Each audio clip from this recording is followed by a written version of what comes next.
நாம் எப்போவுமே பன்னீர் பண்ணனா ஒன்று கடையில் வாங்குவோம், இல்லைன்னா என்ன பண்ணுவோம், வீட்டிலே ரெடி பண்ணுறதா இருந்தால் பாலை காய்ச்சி திரிய வச்சு அதை அந்த ப்ராசஸ் கொஞ்சம் லேட்டாகும். பன்னீர் கிடைக்கிறதுக்கு கொஞ்சம் நேரம் எடுக்கும் நமக்கு. இனி அந்த மாதிரி இல்லாமல் இந்த முறையில் நீங்கள் பண்ணினீங்கன்னா ரொம்ப ஹெல்த்தியான டேஸ்டியான பன்னீர் நமக்கு வீட்டிலே ஒரு 10 நிமிஷத்துலேயே கிடைச்சிரும். இது எப்படி பண்ணலான்னு பார்க்கலாம் வாங்க. இதுக்கு நான் 3 ஸ்பூன் அளவு கடலை மாவு எடுத்திருக்கேன். 2 ஸ்பூன் கார்ன்ஃப்ளவர் எடுத்துக்கோங்க. 1/2 ஸ்பூன் அளவு பேக்கிங் பவுடர் எடுத்துக்கோங்க. 1/2 ஸ்பூன் இல்லைன்னா கூடவே கொஞ்சம் குறைச்ச கூட சேர்த்துக்கலாம். அதே மாதிரி 1 ஸ்பூன் அளவு மிளகுத்தூள் சேர்த்துருக்கேன். கருவேப்பிலையை நல்ல பொடியாக கட் பண்ணி சேர்த்துருக்கேன். தேவையான அளவு உப்பு சேர்த்துக்கோங்க. இதெல்லாம் நல்லா கலந்துட்டு ஒரு 1/4 டம்ளர் போல் பால் கலந்துக்கோங்க. கலந்து இந்த மாதிரி கலந்து எடுத்துக்கோங்க. ரொம்ப தண்ணி ஆகிட வேணாம். கொஞ்சம் கொஞ்சமாக பால் ஊற்றி பண்ணும்போது நமக்கு இந்த மாதிரி கிடைக்கும். இப்போ இதில் ஒரு முட்டை சேர்த்துருக்கேன் நான். உங்களுக்கு வேணும்னா நீங்கள் 2 முட்டை கூட சேர்த்துக்கோங்க. 2 முட்டை சேர்க்கும்பொழுது இன்னும் ரொம்பவே நல்லா ஃப்ளஃபியாக கிடைக்கும் நமக்கு இந்த பன்னீர். இதை நல்லா கலந்துட்டு அப்படியே நம்ம ட்ரேயில் ஊற்றி ஆவியில் வச்சு எடுத்துடலாம். நமக்கு முட்டை கலந்ததுக்கப்புறம் இந்த மாதிரி கிடைக்கணும். ரிப்பன் கன்சிஸ்டன்சியில் இருக்கணும். இந்த மாதிரி இருந்தால் தான் நமக்கு நல்ல ஸ்பாஞ்சியான பன்னீர் கிடைக்கும். நீங்கள் முட்டை இன்னொன்று அதிகமாக சேர்க்கும்பொழுது இன்னும் நல்லாவே இருக்கும். 2-3 மினிட்ஸ்லேயே நமக்கு குக்காகி கிடச்சிரும். ரொம்ப குயிக்காக வெந்துடும். இது ட்ரேயில் ஊற்றி அப்படியே நீங்கள் ஆவியில் வச்சு எடுத்துடுங்க. இல்லைனா இட்லி பாத்திரத்தில் கூட வச்சு இட்லி மாதிரி கூட ஊற்றி எடுத்து கட் பண்ணி எடுத்துக்கலாம்.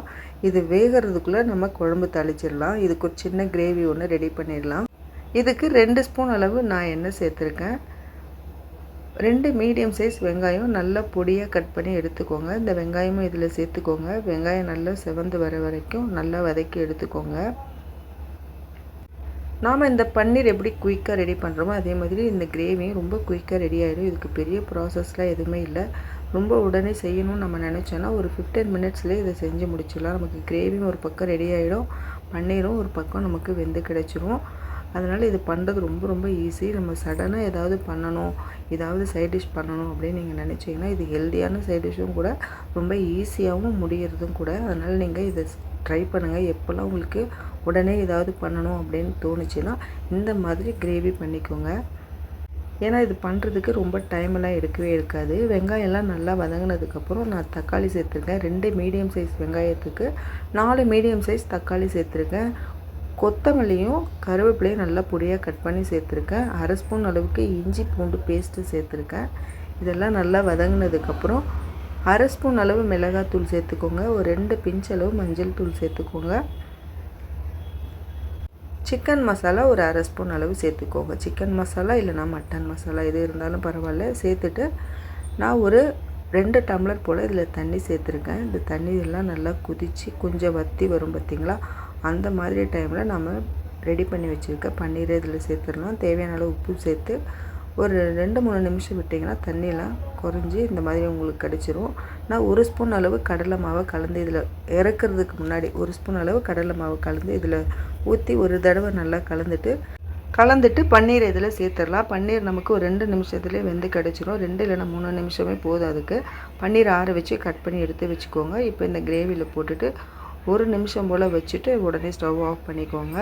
ரொம்ப ஹெல்த்தியான டேஸ்டியான பன்னீர் நமக்கு வீட்டிலேயே ரெடி ஆகிடும். இனி பன்னீர்லாம் காசு கொடுத்து நம்ம கடையில் வாங்க வேண்டாம். இந்த மாதிரி ஹெல்த்தியான பன்னீர் நம்ம வீட்டிலே பண்ணலாம். இது மட்டும் இல்லை, இன்னும் நிறைய பன்னீர் வெரைட்டி நான் வர வீடியோஸில் நிறைய போஸ்ட் பண்ணலான் இருக்கேன். என்னோடய சேனலை நீங்கள் இப்போ தான் பார்க்குறீங்கன்னா சப்ஸ்கிரைப் பண்ணி வச்சுக்கோங்க. இந்த வீடியோ உங்களுக்கு பிடிச்சிருந்ததுன்னா ஒரே ஒரு லைக் கொடுத்து சப்ஸ்கிரைப் பண்ணிக்கோங்க. என்னோடய சேனலில் நிறைய ஹெல்த்தியான ரெசிபிஸ் போஸ்ட் பண்ணியிருக்கேன், போய் செக் பண்ணி பார்த்துக்கோங்க. இது உங்களுக்கு பிடிச்சிருந்ததுன்னா ஒரே ஒரு லைக் கொடுத்து சப்ஸ்கிரைப் பண்ணிக்கோங்க. உங்கள் ஃப்ரெண்ட்ஸ் அண்ட் ஃபேமிலிக்கு இதை ஷேர் பண்ணுங்கள்.